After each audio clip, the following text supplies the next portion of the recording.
Friends, আজকে আমি তোমাদের যেটা আছি সেমিস্টার 3 2019-21 সেশনের যেটা আছে পেডাগোগি অফ সোশ্যাল সায়েন্স, তার মধ্যে যেটা আছে ইউনিট 3 সোশ্যাল সায়েন্স টিচার, এই জিনিসটা পড়াবো। আশা করে তোমরা সবাই ভালো আছো, ভালো থাকো। বাকি যে 10 দিন ধরে ক্লাস চলছে, আমাদের 10-12 দিন ধরে ক্লাস শুরু হয়েছে, অন্য টিচাররা সব পড়াচ্ছেন ক্লাস। আশা করি তোমরা সব পড়েছ এবং তাকে নোট ডাউন করে লিখে নিয়েছ। দেখো, আর যদি কিছু ডাউট থাকে সেই কনসার্ন টিচারদেরকে কোশ্চেন জিজ্ঞাসা করি, পরে এটা বুঝিয়ে নেব। সরি। তো আজকে যেটা পড়াবো পেডাগোগি অফ সোশ্যাল সায়েন্সেস, আমার যে পেপার আছে কোর্স 7B 1.3.7B, সেই সোশ্যাল সায়েন্স সাবজেক্ট আমার যেটা আছে সোশ্যাল সায়েন্স স্ট্রিমের বা সোশ্যাল সায়েন্স গ্রুপ মধ্যে এডুকেশন মেথড আছে। এডুকেশন মেথড পার্টিকুলারলি আমি পড়াচ্ছি। তার সেই পেপারে, এই পেপারে আছে ইউনিট 3 যেটা আছে সোশ্যাল সায়েন্স টিচার। তো qualification and qualities of social science teachers. So আমরা এই qualification and qualities of social science teacher একটা পয়েন্ট আছে। সেকেন্ড পয়েন্ট হচ্ছে professional growth of social science teacher. এই দুটো পয়েন্ট আমরা এই ইউনিটের মধ্যে আছে আলোচনা করব। So what are the qualities, what are the nature's, what are the characteristics of a social science teacher. এই সোশ্যাল সায়েন্স আমরা সবাই জানি, সোশ্যাল সায়েন্স হচ্ছে যেটা education, political science, sociology, music, and then history, geography, all these subjects are coming under social science stream, the social science group. So এই particularly education যেহেতু subject, আমরা education সাবজেক্টটা dealing করছি আমরা, তো যদিও এটা এডুকেশন সাবজেক্ট কিন্তু সোশ্যাল সায়েন্স গ্রুপ মধ্যে এটা আসছে। So what are the natures, sorry, the characteristics of a social science teacher. একজন সোশ্যাল সায়েন্স নেচার্স ও characteristics must be different from that of the other group teachers, like mathematics group or science group teachers. Because social science nature of subject is different from that of other subjects. এখানে তো nature's মধ্যে কতগুলো nature's আমরা আজকে আলোচনা করব, সেগুলো এই 7-8টি পয়েন্ট আমরা আলোচনা করিবা। ডিটেলস ভালোভাবে শুনো। সো নেচার্স মধ্যে ফার্স্ট আমরা একটা পয়েন্ট রাখব, knowledge on content areas. So particularly একটা social science teacher natures characteristics বা বৈশিষ্ট্যগুলো আলোচনা করার সময় এটা ফার্স্ট পয়েন্ট আসবে। Social science teacher sorry must have, social science teachers must have knowledge on content areas of that particular subject. First of all, knowledge on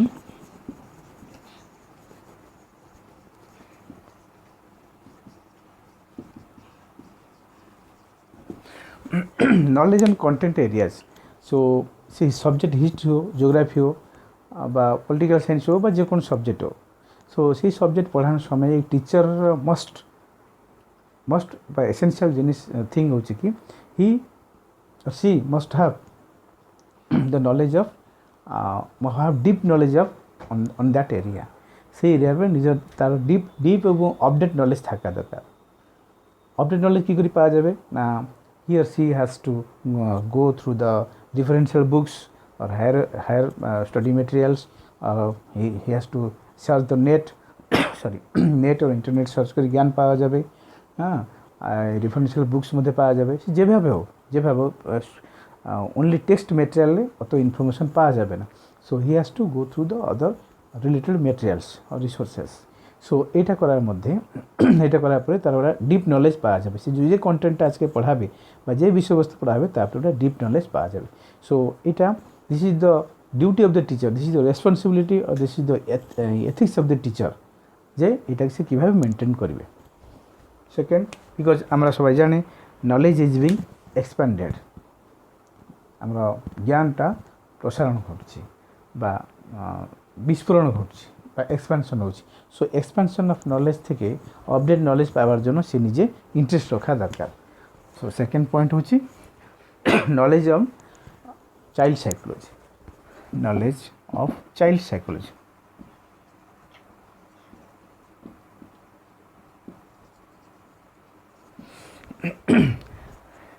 A social science teacher must have to he has to give or he has to gain knowledge on child psychology.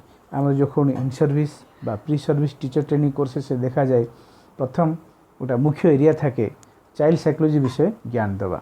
এটা শিক্ষক যদি child psychology বিষয়ে জ্ঞান নাও থাকে সেই class মধ্যে শিক্ষার্থীদের psychology study করতে পারবে না। সো এই চাইল্ড সাইকোলজি বা শিশু মনস্তত্ত্ব বা সাইকোলজির মধ্যে মুখ্য কতগুলো এরিয়া বা মুখ্য কতগুলো অ্যাসপেক্ট শিক্ষকেরও জ্ঞান থাকা দরকার।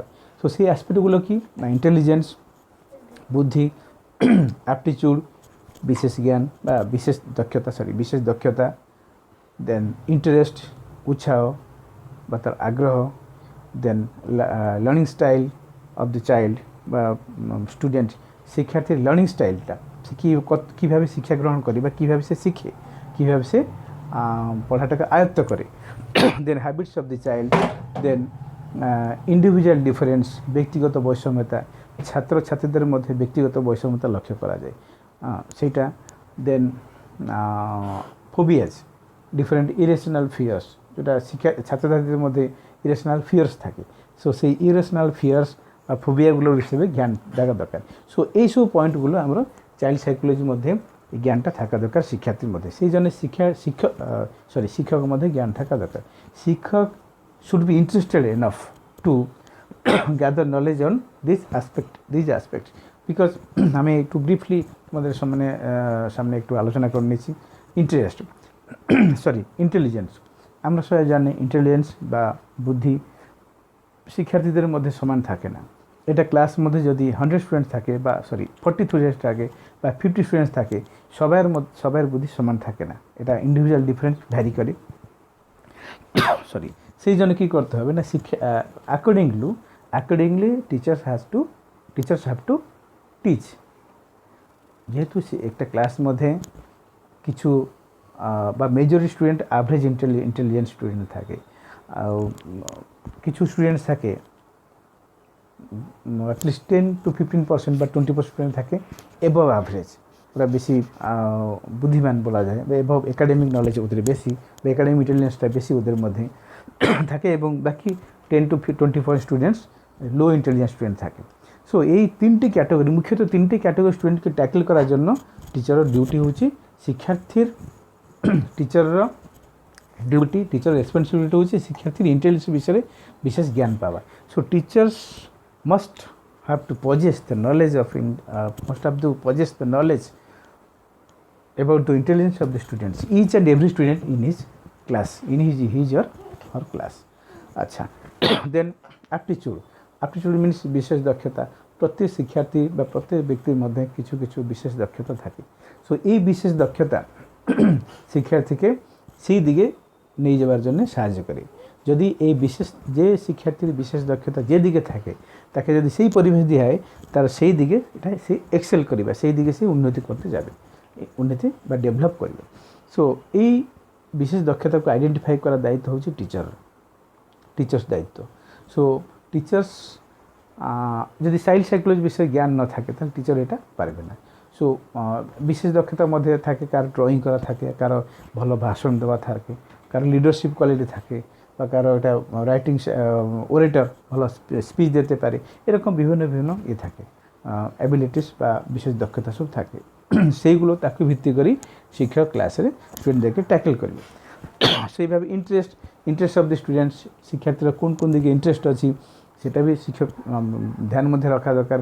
মনে করে শিক্ষার্থীর খেলার দিকে ইন্টারেস্ট, স্পোর্টস গেমস দিকে ইন্টারেস্ট, তাকে যদি পড়ার দিকে বেশি চাপ দেওয়া বা তাকে পড়ার দিকে বেশি প্রেশার দেওয়া, তাহলে তারও পড়াটা ভালো হবে না, ওদের খেলাধুলাটা নষ্ট হবে, এদিকে পড়াটা বি নষ্ট হবে। সো সেই হিসাবে দেখতে হলে আমাদেরকে you have to maintain a balance. As a teacher you have to maintain a balance.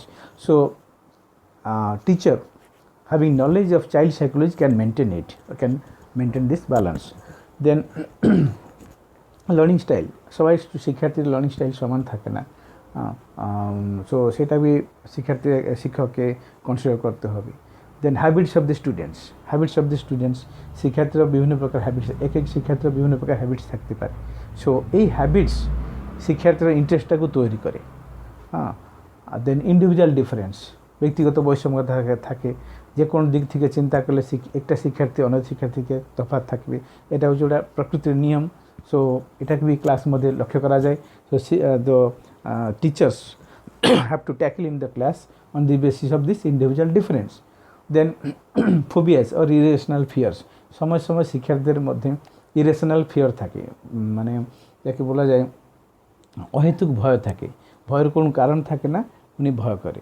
যেভাবে কোনো পার্টিকুলার শিক্ষকদের প্রতি ভয় থাকে শিক্ষার্থীর, টেক ফর এক্সাম্পল ম্যাথমেটিক্স সাবজেক্টের প্রতি ভয় থাকে, সো অটোমেটিক্যালি ম্যাথমেটিক্স টিচারের প্রতি ভয় থাকবে। সো এরকম অনেকগুলো ভয় থাকে, খেলাধুলার প্রতি অনেক ভয় থাকে, বা ইংলিশ ল্যাঙ্গুয়েজ প্রতি ভয় থাকে, হ্যাঁ, তো সায়েন্স সাবজেক্ট প্রতি ভয় থাকে, এইভাবে অনেকগুলো ভয় থাকে। সো এক্সাম ফোবিয়া থাকে, এক্সাম পরীক্ষার সময় চলে আসলে ওরা they become furious, they become fear, তো ভয় করে, ভয় করে কী করি পরীক্ষাটা দেবো, কী করবো, দে বিকাম, ওদের অ্যাংজাইটি লেভেল বেড়ে যায়। সো এই জিনিসগুলো শিক্ষককে মনে রাখতে হবে বা ট্যাকল করতে হবে। দেন আনন্দর মুখ্য ନେଚର୍ସ ହେଉଛି କି knowledge of various methods of teaching, knowledge of methods of teaching।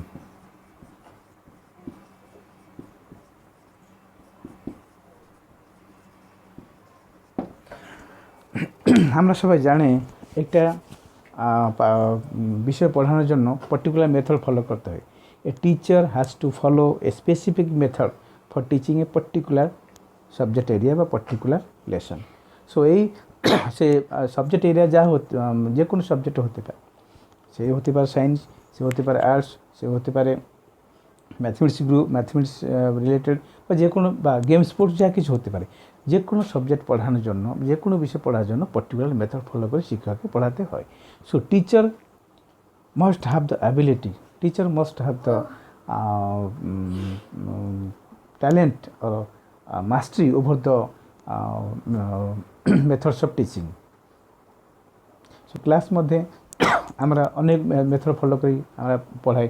Particular যদি সোশ্যাল সায়েন্স কথা আমরা চিন্তা করি, history, geography, political science, sociology, economics, music, বা যা কিছু মেথডস ফলো করি আমরা পড়াই, বা এডুকেশন মেথডস ফলো করে পড়াই।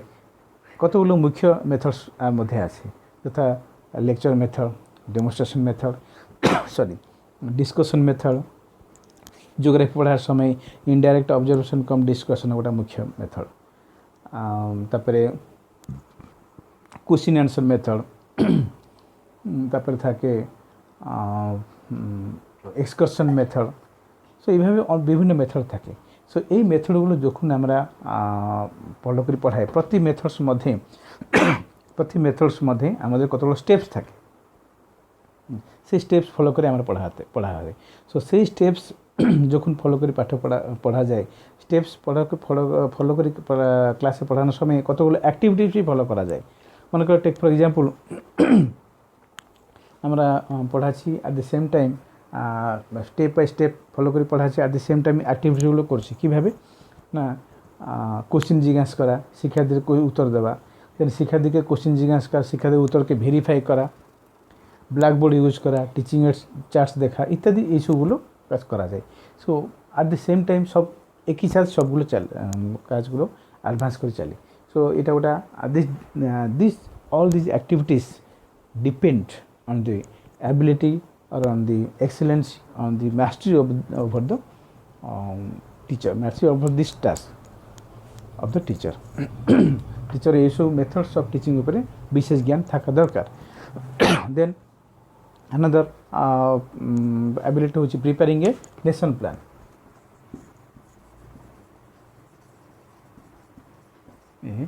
Good lesson plan. আমার একটা কথা আছে, one saying is there, if you fail to plan means you plan to fail, if you fail to plan that shows you plan to fail। যদি আমরা একটা ভালো প্ল্যান না করতে পারি, তাহলে আমরা কোনো কাজে সাকসেস হতে পারবো না। So planning is a must. Like that, since teaching is a complex activity, Teaching is an activity. It's related with a number of activities. Teaching is a process. It is a complicated process. It's an active process. So this process is associated with a number of activities. So, so you have to plan accordingly. As a teacher, you have to plan depending on or taking into account of the different angles.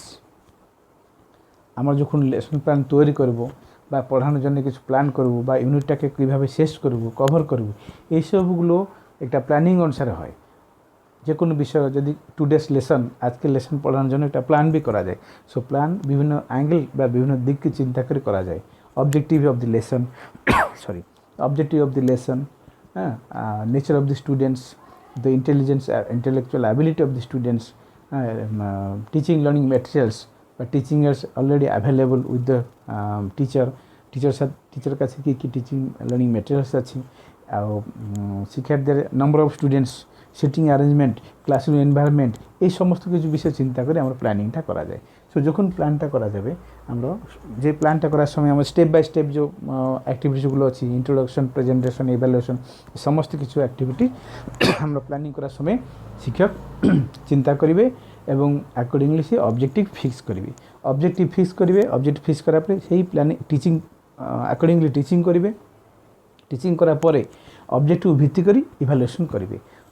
Teacher has to see and has to জজ whether my objectives have been fulfilled or not. After teaching is over, teacher has to evaluate on the basis of his objective which he has fixed prior. So lesson plan তৈরি করা এবং evaluation করা এই টিচারের ওটা ভালো quality, এটা is a quality of a good teacher. So it may be social science, it may be other subjects also. Sorry. So preparing a good lesson plan is also another nature characteristic of a social science teacher. Then interest in tour and travels. Interest in tour and excursion. Particularly a skill, interest in tour and excursion is one you must say it is compulsory for a social science teacher because social science subjects, history, geography, philosophy or sociology, all these subjects are dealing with this aspect, tour and excursion. Suppose take for example আমার history subject আর geography subject, অনেক ছাত্রকে inside classroom মধ্যে পড়ানো সম্ভব হয় না। Geographical aspect geographical teaching যখন আমরা দিই ক্লাস মধ্যে পড়ানো সম্ভব হয় না, কেন কিছু কিছু প্র্যাকটিক্যাল অ্যাসপেক্ট দেখাতে হয় বা আউটসাইড ক্লাসরুম নিতে হয়। হিস্টোরিক্যাল কোনো মিউজিয়াম, হিস্টোরিক্যাল প্লেসেস ভিজিট করা বা জিওগ্রাফিক্যাল প্লেসেস ভিজিট করা, যে কোনো কান্ট্রি হতে পারে, যে কোনো ওটা জায়গা হতে পারে। টেক ফর এক্সাম্পল ওটা হিল সাইড এরিয়া হতে পারে অথবা রিভার ব্যাঙ্ক হতে পারে, সি বিচ হতে পারে, জিওগ্রাফি স্টুডেন্টকে নিয়ে যেতে হয়। সো এই জন্যে first teachers have to possess interest in tour and excursion. He has to be active, teacher has to be active. So যদি active with interest tour and travels এবং ট্যুর অ্যান্ড এক্সকারশনের মাধ্যমে শিক্ষার্থীদেরকে পাঠ পড়ানো দরকার হবে। দেন another quality of a social science teacher is interest in collecting samples. The samples যেটা বলে যে নমুনা সংগ্রহ করা, ওটা ইচ্ছা বা আগ্রহ থাকা দরকার। পার্টিকুলারলি আমি হিস্ট্রি টিচার কথা আমি যদি চিন্তা করব, হিস্ট্রি অনেকগুলো স্যাম্পলস বা জিওগ্রাফি টিচার কথা চিন্তা করব, অনেকগুলো স্যাম্পলস নমুনা কালেক্ট করা যায় বিভিন্ন ডিফারেন্ট প্লেসেস গিয়ে, হ্যাঁ, হিস্টোরিক্যাল প্লেসেস, মিউজিয়ামস বা জিওগ্রাফিক্যাল প্লেসেস গিয়ে কিছু স্যাম্পল কালেক্ট করা যায়, যেটাকে আমরা জিওগ্রাফিক্যাল ল্যাব বা হিস্টোরিক্যাল ল্যাব মধ্যে সেটাকে রাখা যায়। সো এই স্যাম্পল মাধ্যমে বা এই যে আইটেমস কালেকশনের মাধ্যমে শিক্ষার্থীদের কমিউনিটি ইনভলভমেন্টটা বড়ে, গোষ্ঠীর সাথে ইন্টারাকশনটা শিক্ষার্থীদের বড়ে। সো এটা নিহাতি দরকার হবে। নেক্সট হচ্ছে কি ইন্টারেস্ট ইন collecting samples. আচ্ছা then a social science teacher must be inclined, a social science teacher must have interest in national development, international understanding or universal brotherhood etc. এই যে একটা সোশ্যাল সায়েন্স টিচার যেহেতু social science সামাজিক দিক থেকেও বা সামাজিক ভিত্তিভূমিতে সে শিক্ষকতা করেছে, তো ওই জন্যে তার ন্যাশনাল ইন্টারেস্ট, জাতীয় ন্যাশনাল ইন্টিগ্রেশন, জাতীয় সংহতি রক্ষা, হ্যাঁ, ইন্টারন্যাশনাল আন্ডারস্ট্যান্ডিং, আন্তর্জাতিক বুঝামଣା বুঝার ব্যাপারটা, এবং ইউনিভার্সাল ব্রাদারহুড যেটাকে বিশ্ব ভ্রাতৃত্ব মনোভাবটা শিক্ষার্থীদের মধ্যে কীভাবে গড়ে উঠিবে, কীভাবে তুলে ধরিবে শিক্ষার্থীরা, সেই জন্যে তার পড়ার মাধ্যমে বা টিচিং মাধ্যমে সে শিক্ষার্থীদেরকে শিক্ষা দেওয়া দরকার। এই জন্যে বিভিন্ন পড়ানোর সময়ে, ক্লাসরুম পড়ানোর সময় সে বিভিন্ন এক্সাম্পলস দিতে পারে, বা এই যে পয়েন্টগুলো বা এই যে ম্যাটারগুলো, national integration, international understanding, universal brotherhood, এই যে ভ্যালুজগুলো ডেভেলপ করার জন্য এই ভ্যালুজগুলো কীভাবে ইনকালকেট হবে in the mind of the students, teacher সেই জন্য উৎসাহী হওয়া দরকার। So from the very beginning teacher is to be inclined towards this. This is also another quality, inclined to national integration, international understanding and universal brotherhood. এই তিনটে জিনিস অবশ্যই social science টিচারের মধ্যে থাকা দরকার। So like this there are various aspects or various natures, various characteristics are there or qualities are there of a social science teacher. আমরা এই 7-8টি পয়েন্ট যে আলোচনা করলাম, 6-7টি পয়েন্টে আলোচনা করলাম, these are the various qualities. এইভাবে তোমরা যদি চিন্তা করিও, বিভিন্ন বই রিফার করিব এবং অনেকগুলো কোয়ালিটি পেতে পারে। আমরা জাস্ট কতগুলো স্যাম্পল আমি তোমাদের সামনে তুলে ধরলাম। আই থিঙ্ক এই কম সময়ের মধ্যে যে আলোচনা আমরা করলাম তোমরা সবাই বুঝতে পেরেছ। হ্যাঁ, বইয়ের মধ্যে আবার যে বই দিয়েছি বইয়ের মধ্যে আবার বেশি কিছু পেতে পারব। You go